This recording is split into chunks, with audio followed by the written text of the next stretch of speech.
Okay, so this is something a little bit different. I spoke to my friend Will Stape, who's a Star Trek writer. He's been on the channel before. He wrote an episode of Next Generation called Homeward. He wrote an episode of Deep Space Nine called Profit Motive. And he also pitched an episode to Star Trek Voyager. He also has a very fun Star Trek book about the original series. And I sent him a bunch of questions about all sorts of behind the scenes stuff involving contracts, royalties, and the current state of Hollywood right now with the writer's strike, and how much the use of AI has complicated things. So here it is. Enjoy. All right, thanks for coming on, Will. I guess just start off by talking about what your experience was like when you sold your first script for Star Trek and the process behind signing your contract. Hey Eddie, thanks for the invite. And as I told you when we were talking about the interview, I haven't really talked about any of this. Very little over the years. Contracts, whatever. Obviously, it's always going to be fairly different per person, writer, even actor. Look what's going on, of course, with the WGA and the SAG, the strike now. But for Star Trek, it was, for Next Generation and Deep Space Nine, it was a different approach. And it was because of Michael Piller, who, of course, was the showrunner. He co-created Deep Space Nine and Voyager. And at the time, he was the main showrunner, and Jerry Taylor with Next Generation. So basically, my contract was a two-page contract, and it was sent out after the business office. Dirk Vandeman of Paramount Pictures called and said, are you agreeable to these terms? We'll FedEx out the check and the contract tomorrow. And I said, sure, and that's how quickly it happened. So, it was just boom, boom, boom. I didn't get a lawyer to read it. And at the time I didn't have an agent. So, and I wanted to, I was like, I should, contact agents. I think I actually did call a few. They didn't get back to me, and Paramount was waiting. They're like, you sign this contract, then you can cash your check, so there was a timetable here, and I had to do it. And I'm glad I did. I want to emphasize that no matter what, happened in the future, subsequently, selling to Star Trek and writing for Star Trek completely changed my life, and it still does.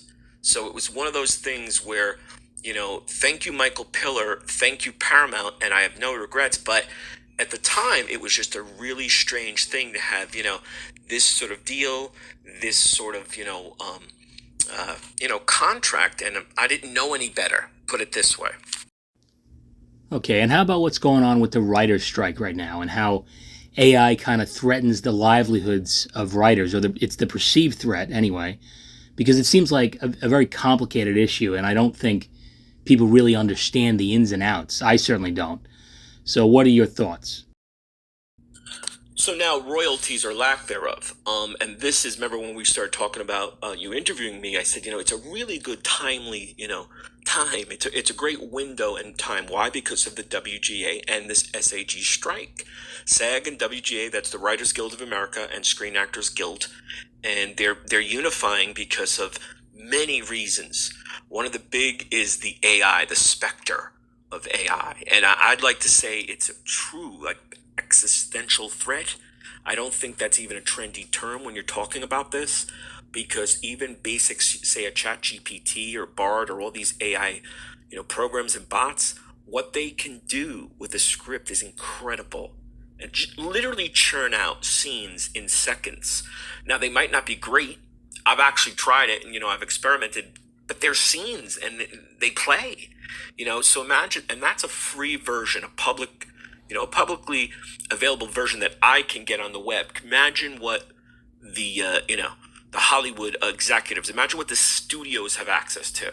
So this is for the writers, and then for the actors, of course, the deep fakery. You can pretty much, as people know, the aging with Harrison Ford and Dial of Destiny, you can literally deep fake people and have bot puppets as actors in ways.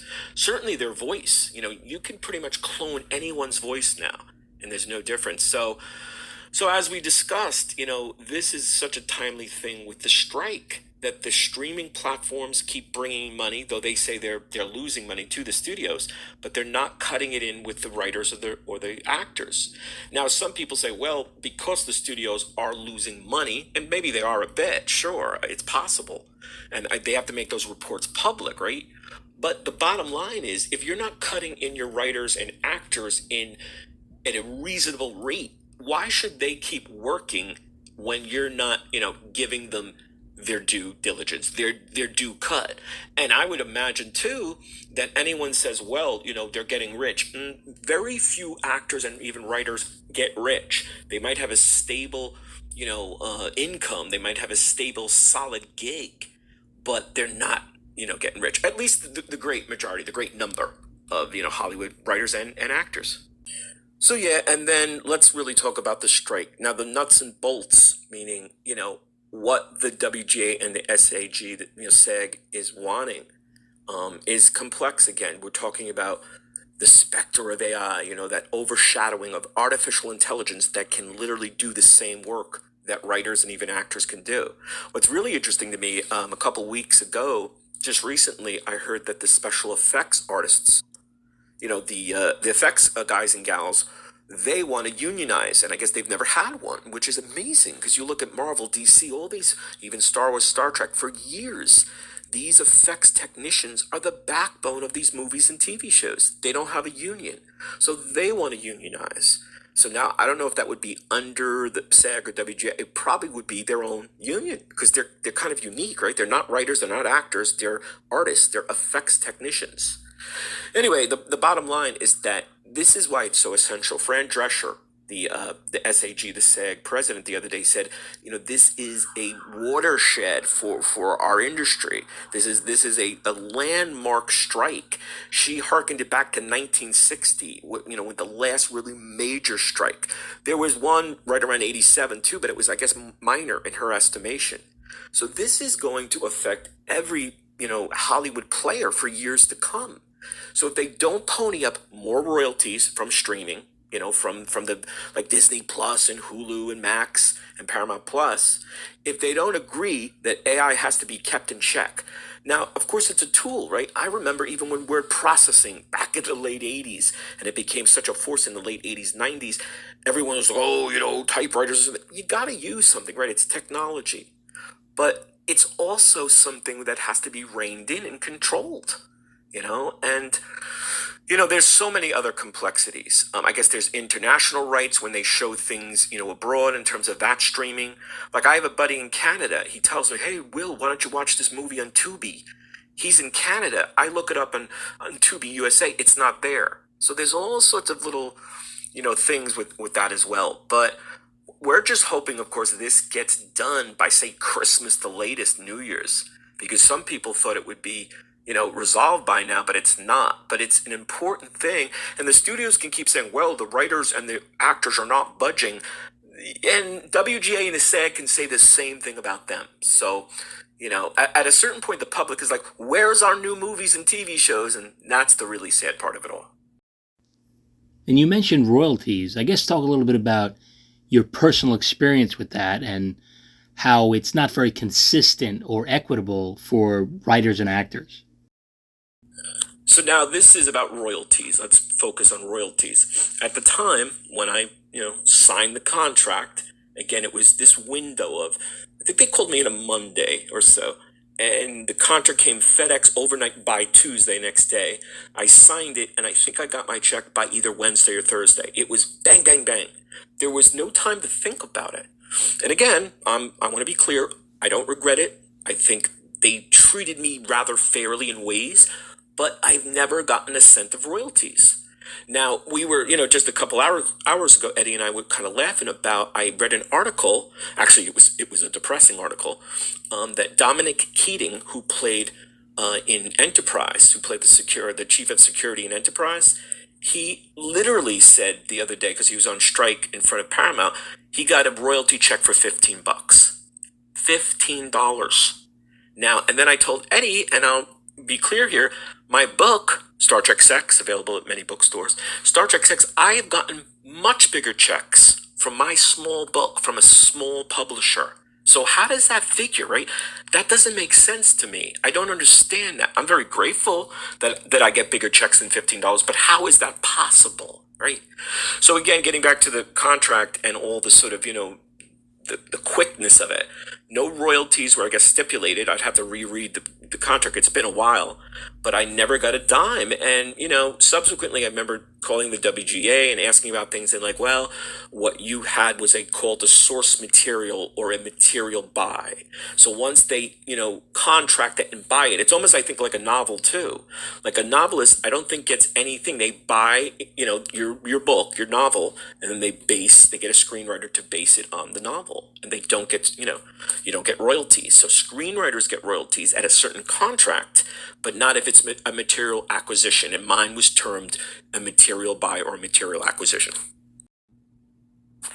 So Eddie, we've been friends for years now, and I remember us always talking about, just Star Trek in general. I mean, when do we not talk about it? When does Eddie and I not talk about Star Trek? It's fucking awesome, and I can't remember a time. I think only with my buddy Tom. Really, those are the two buddies that were constantly talking about Star Trek. But and again, I want to be clear. I don't regret what happened at all. In fact, when I learned about writing for Trek, because I didn't have an agent, and the only way to do it was through Michael Pillar's program, and that was getting that release form from Paramount.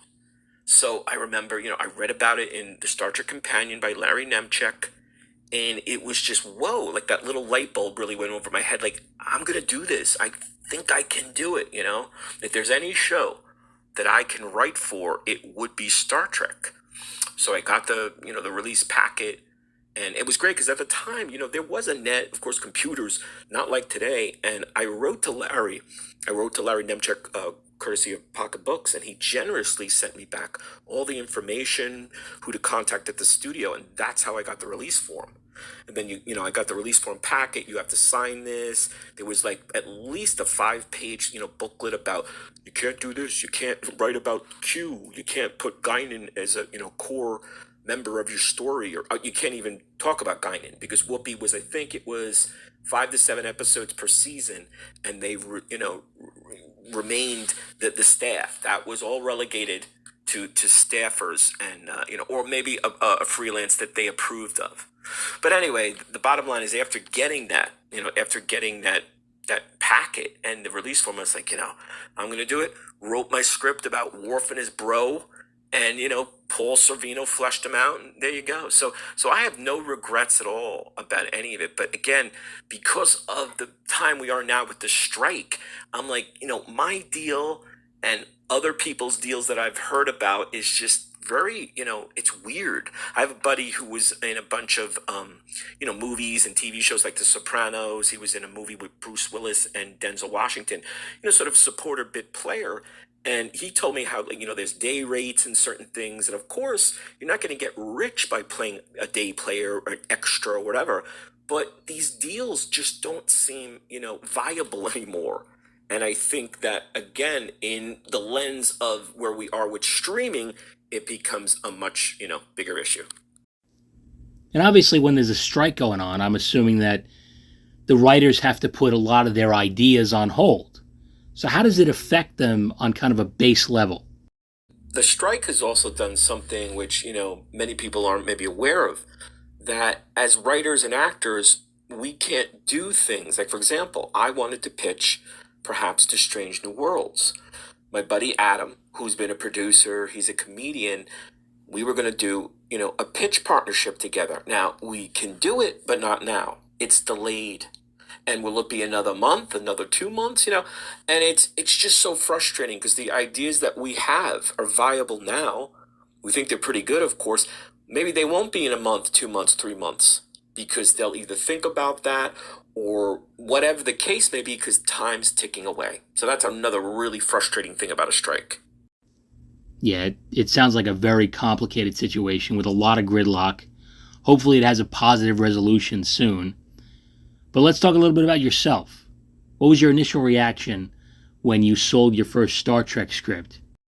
So this is a great story. When Paramount Pictures called to buy the Next Gen script, to say that they were purchasing, my teleplay. I was on the phone with my buddy George, hanging out, shooting the shit, and then the call waiting came through, right? So this was a, corded old line call waiting. Was fairly new, I guess. And so I switched over and, hi, is Will there? This is Paramount Pictures, Dirk Vandebunt. I'm like, okay. He's like, yes, I'm vice president of business affairs with Paramount Pictures, blah, blah. I'm like, oh, I'm thinking, wow. And it was so funny because I was so kind of naive. I was like, oh, I bet he's calling to say, thank you and, no thanks. And of course, no business office, no executive at a major studio is going to, waste a call to say, thanks, but no thanks. So he's like, we're very interested in purchasing your teleplay. It's like, whoa. Oh, it's everything just like right out the window. And I remember me, of course, literally bouncing off the walls. And he left, and I said, "I bet you get a lot of reactions, or do you get reactions like this, whatever?" He goes, "Yeah." And at the time, Cheers was still on the air. I guess maybe it was just ending, or And he goes, "Yeah." He goes, "I make a lot of calls to the guest stars for Cheers." And they, there's reactions like yours. I'm like, good. I'm not the only, crazed, bastard bouncing off the walls. So that's basically what happened. In terms of that, the Deep Space Nine, I got a call as well. It's funny. I don't recall that one, nearly as vividly. And it wasn't Dirk. It was someone else. I can't remember who called from Paramount for the Deep Space Nine. But the process was pretty much the same.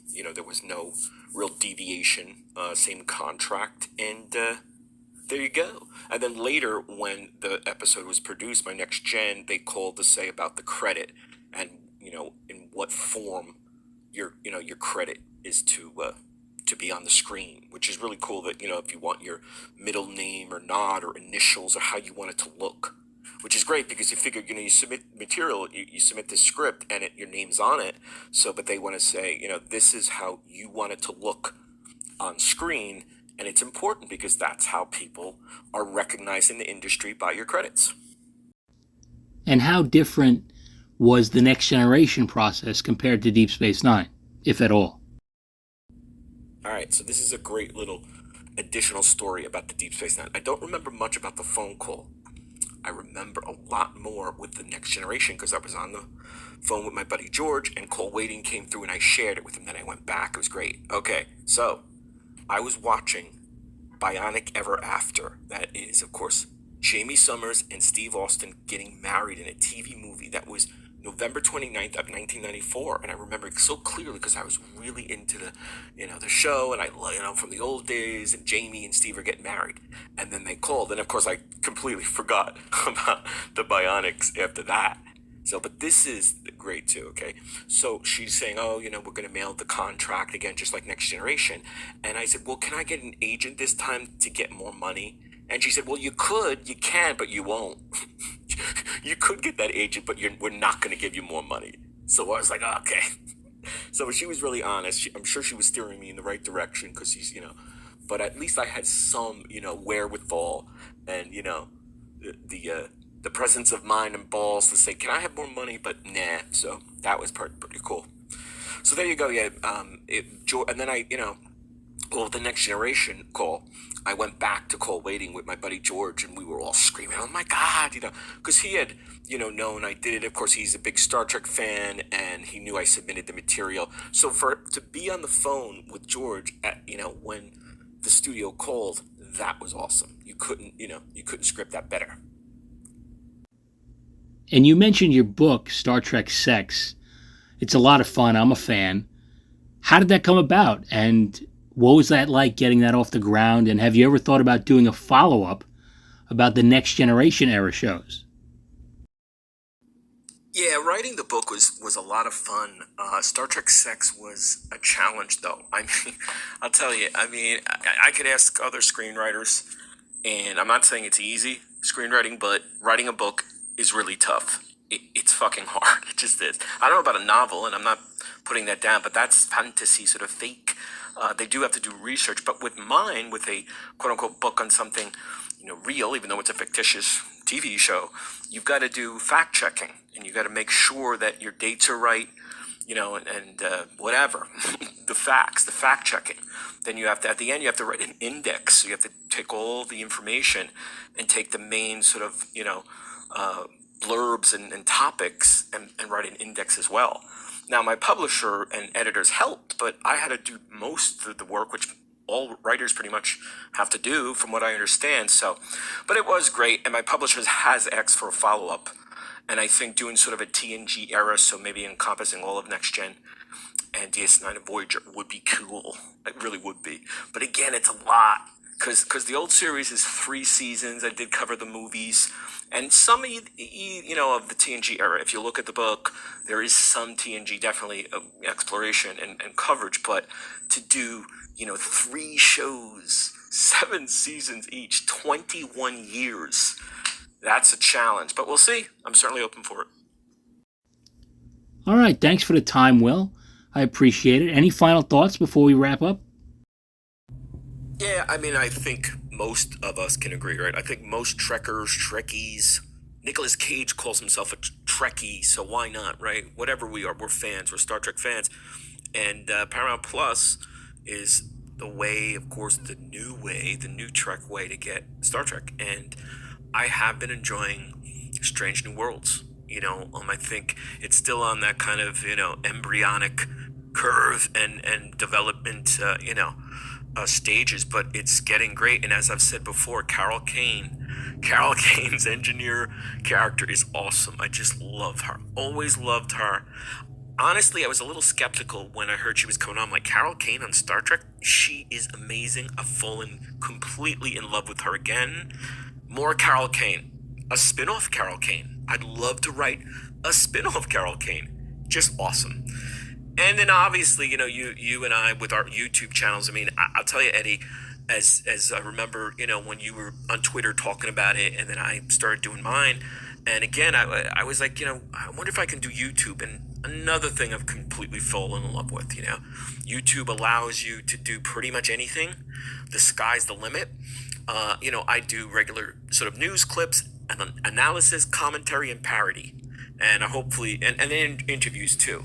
I'm, trying to do some interviews. Of course, I interviewed you, and I interviewed Joe Shea, the martial artist Star Trek fan. So, we, again, have nothing, I think, in many ways to bitch about on YouTube, because if you want it enough and, sort of the sky's the limit, you can do anything on YouTube, anything you can conceive of, anything you can have a vision for and conceive of.